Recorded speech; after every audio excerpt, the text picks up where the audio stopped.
Hi everyone, I'm Maria McLachlan and I wanted to say a few things about the LGB Alliance conference which I attended last week. The first thing is how lovely it was to meet so many people who watch my videos. Thank you so much for watching them, for sharing them, and for the really nice things that you said about them. Same thing happened at the come out of Stonewall protest that I was at the next day. I really like it when people come up and say hi, so please never hesitate to do so. I have mixed feelings about the content of the conference. I found it emotionally demanding. I'm really glad I went because I learnt a lot, but so much of what I heard was very upsetting. In the first session, for example, Kate Grimes, who is a lesbian who'd worked for nearly 3 decades in NHS administration, including over 10 years as a hospital CEO, she described how, towards the end of her career, homophobia in the NHS was the worst that she had ever experienced. Now, Kate made headlines a few months ago after she wrote a piece for the Health Service Journal, which was picked up by the Mail under this headline. Drive for transgender rights is risking patient safety in hospitals. This is a real thing. It's really happening to real people in the real world, but this is also exactly the sort of thing that gets us, gender critics and the LGB Alliance, branded as haters, a hate group. If you don't prioritise the feelings of trans-identifying people over everything else, then you obviously hate all trans people. It's like they have an aversion to the truth, which is that the implementation of gender ideology is hurting people, particularly children. Tanya Carter of the Safe Schools Alliance told us about what's been going on in schools, and so much of what she told us is horrific. 3 politicians, Joanna Cherry, Rosie Duffield and Jackie Doyle-Price, and a 4th one, Lisa Townsend, in a different session, were also inspiring. Rosie Duffield looks like a delicate little flower and she has endured so much and so bravely, but she's not backing down. Absolute hero. They all are. I really hope that the footage of all the sessions are put online soon so others can hear for themselves, because I couldn't do them justice. And I don't want to risk misrepresenting anything that was said. The only footage I took was of an exchange between Julia Long, who was speaking from the audience, and Jane Claire Jones, who was speaking from the stage. Because there had been lots of argument online about this exchange, a lot of people hadn't known exactly what had happened. I uploaded my footage. Many of you have already seen it. I will link to it below for those who haven't. My personal opinion of what happened is that it is quite reasonable for Julia to very politely raise the question of the vocabulary used by the panelists and ask them to reflect, not least because she was in a big room with a big audience and it was a chance to get her point across to many more people than were on the stage. Language is important. I can understand why the panelists might have felt patronised by Julia's phrasing, however politely expressed. But I think it's a shame that Jane didn't use the opportunity to make a case for her choice of vocabulary so that people could hear both sides of the argument on the same topic. Instead, Jane made a different point about how we don't all have to agree about everything, which is true, but she did avoid the question of language altogether, and she accused Julia of trying to coerce speech, which was very unfair. Maybe in future it would be better to ask directly, why do you use the language that you do? What is the reasoning behind it? And let's get this issue properly aired. By the way, I see my footage of the exchange has been grabbed by at least 2 other people, which I don't mind at all. One of them was Karen Davis, who's made a video and posted it on her channel, You're Kidding Right, giving her own opinion on what was said. But funnily enough, the only invitation to file a copyright claim that I've received from YouTube was about Joss Pryor, who has uploaded my video in its entirety to his own channel and simply changed the title to reflect his sense of perpetual victimhood, and he's added one of his typically rabid and dishonest comments in the description. Why would I want to stop him showing himself up like that? I'm fine with it.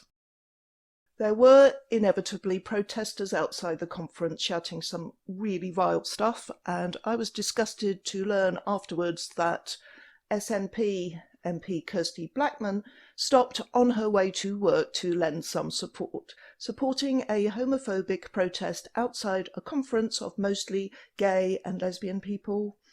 How low can you go? Let's have a look.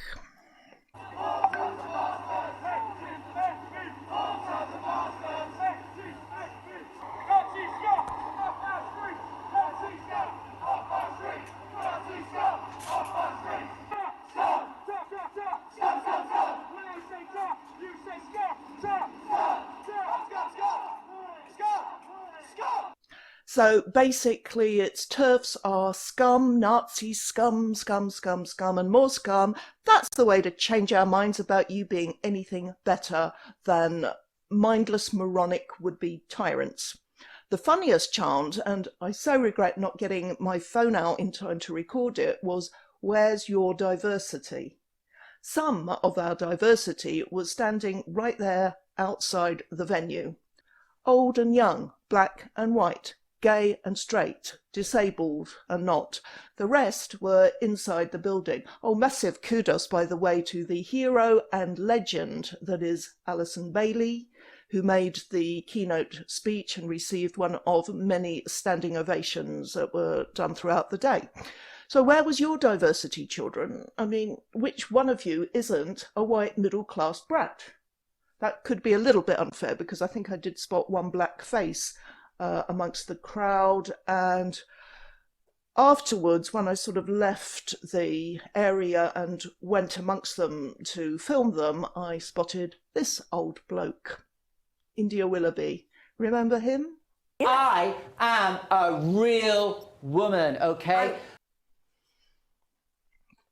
And this theme about diversity was repeated on Twitter when they got hold of this tweet showing a photo taken very early in the day, before most people were in the hall, and loads of them made vile ageist comments. The ageism of this tribe is disgusting, no matter that so many there were veteran lesbian and gay rights campaigners. They don't give a stuff about gay rights or about women's rights. Right, on to the matter of one Jen Ives, who I have mentioned in a previous video. I think it was the one on lesbian erasure. He responded to my previous mention of him by producing a nice little plug for my channel. Thanks, Jen. Damn it, I look good there. I did mention him then as someone whose persona I have found somewhat endearing. He went to the LGB Alliance conference, and as a result of what he did there, I no longer find him endearing at all.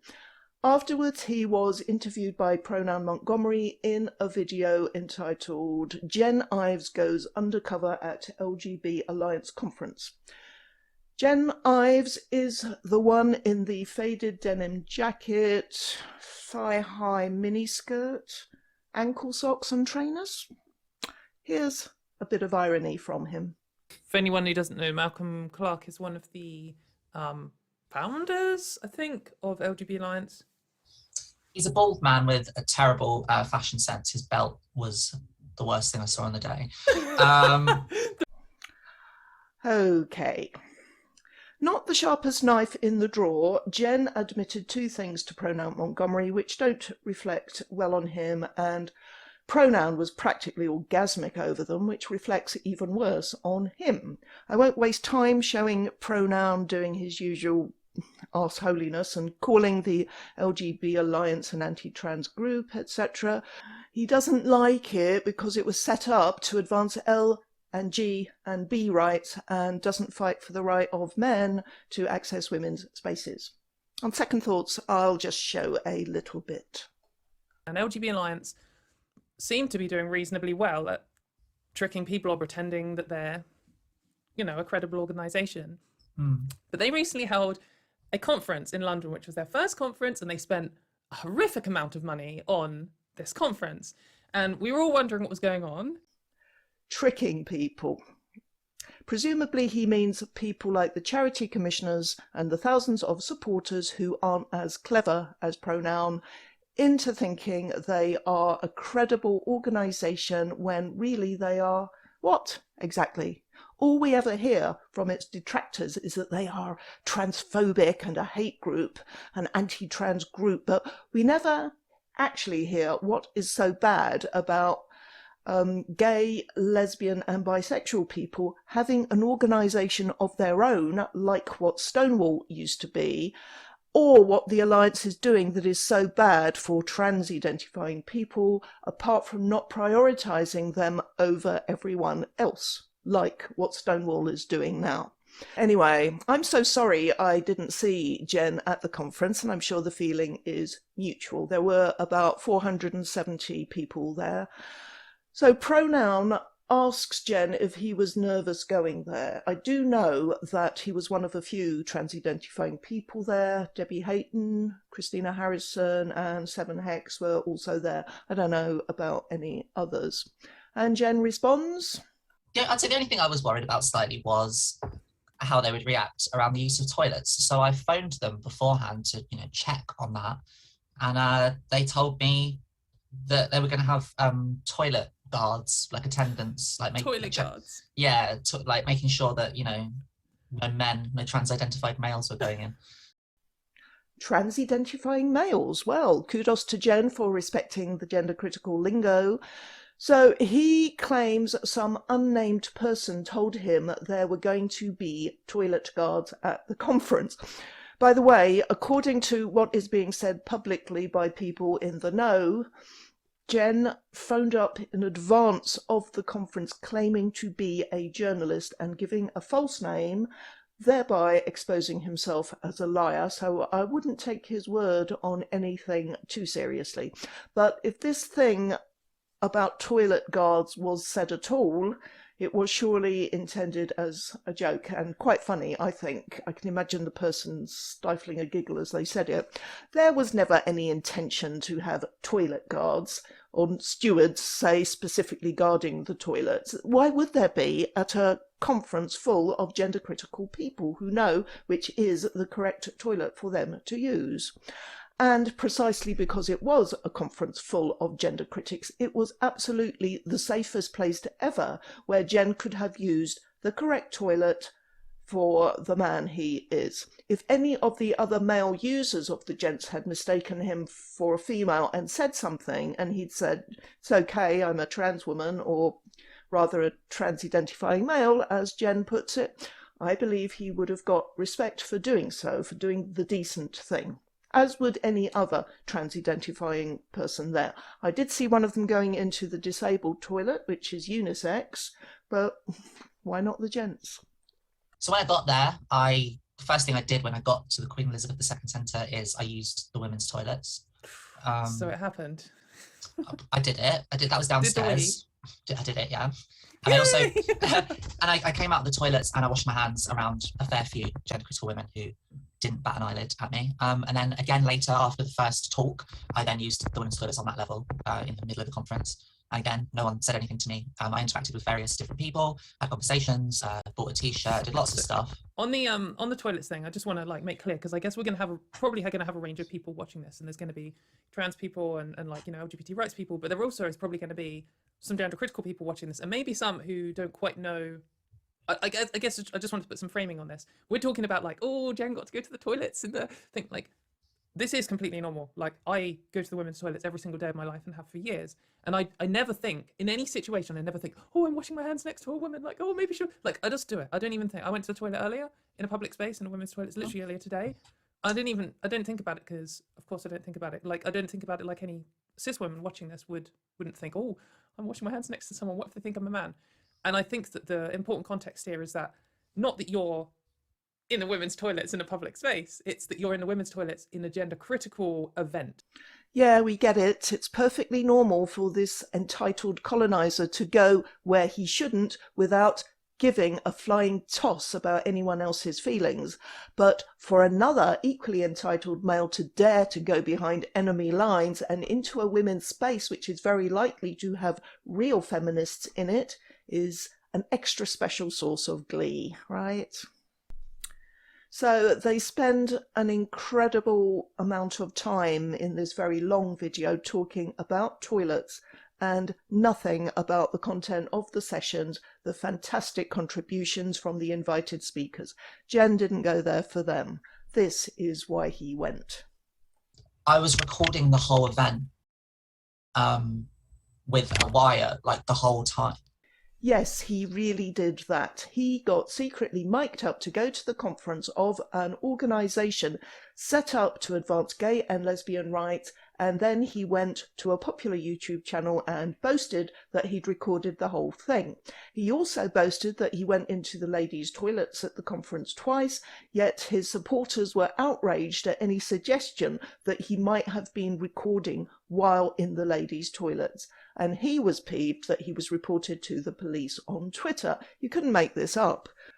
So we are at the point now where GCs are contacting the police about me. I look forward to speaking with them about the verbal abuse I received at the conference and the danger I was put in by lax security. I'm not scared of you people, and I'm not backing down. Mwah. Well, why would he be scared? He hasn't had to endure a crowd of thugs shouting scum at him. He's had no death threats, no threats of violence or actual violence from gender-critical people. It's his tribe that do all that to us, not the other way round.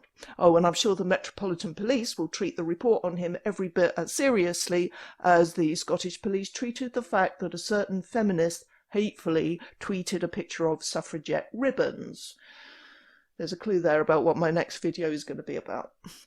However, for the record and for those who don't know Jen Ives, I'm going to say that I don't believe he is one of those who gets off on listening to women use the toilet. Although he claims to be bisexual, I don't believe he's interested in women at all.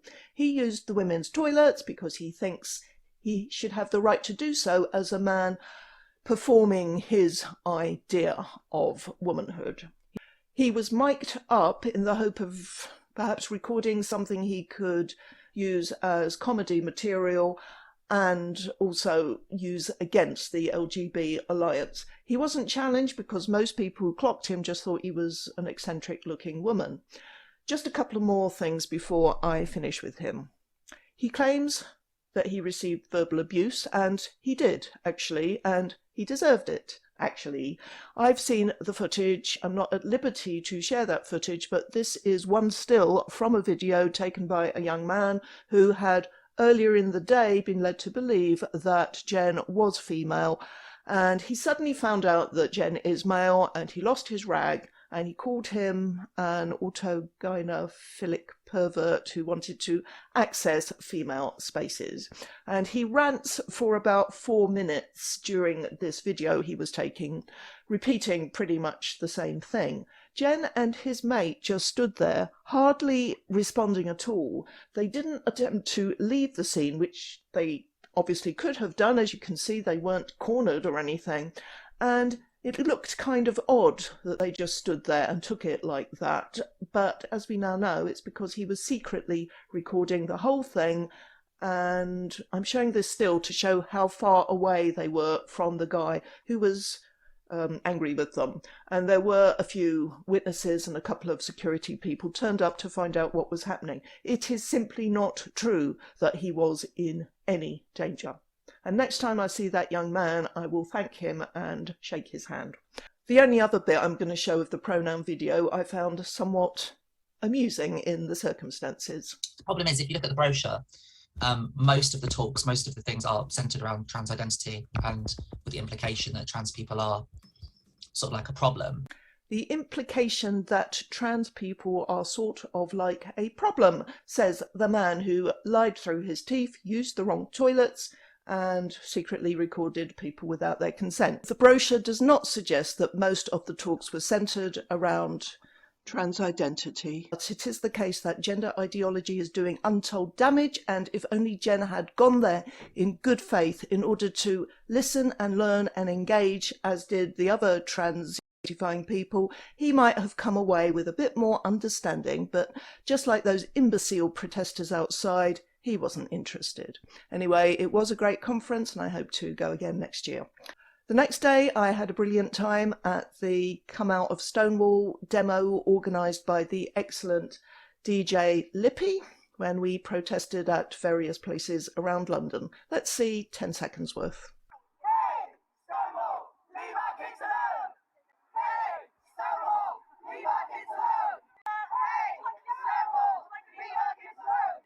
And I'm chuffed to bits that my photo at the demo was used in the Times, especially as I'm looking so very glamorous and coiffured. I'll leave you with footage I took of the turban and one of our pet dinosaurs taking over a London bus. Thanks for watching. Bye. I'm so sorry. The turfs on the bus go Stonewall out, Stonewall out, Stonewall out. The turfs on the bus say Stonewall out, all day long. Turfs on the bus go Stonewall out, Stonewall out, Stonewall out. Turfs on the bus go Stonewall out, all day long. If a person's got a penis, it's a man. If a person's got a penis, it's a man. If a person's got a penis, you don't have to say a genius. If a person's got a penis, it's a man. If a person's got a penis, he's a man. Penis, he's a man. He's a man. If a person's got a wife, he will always be a guy. If a person's got a penis, he's a man. It's a man.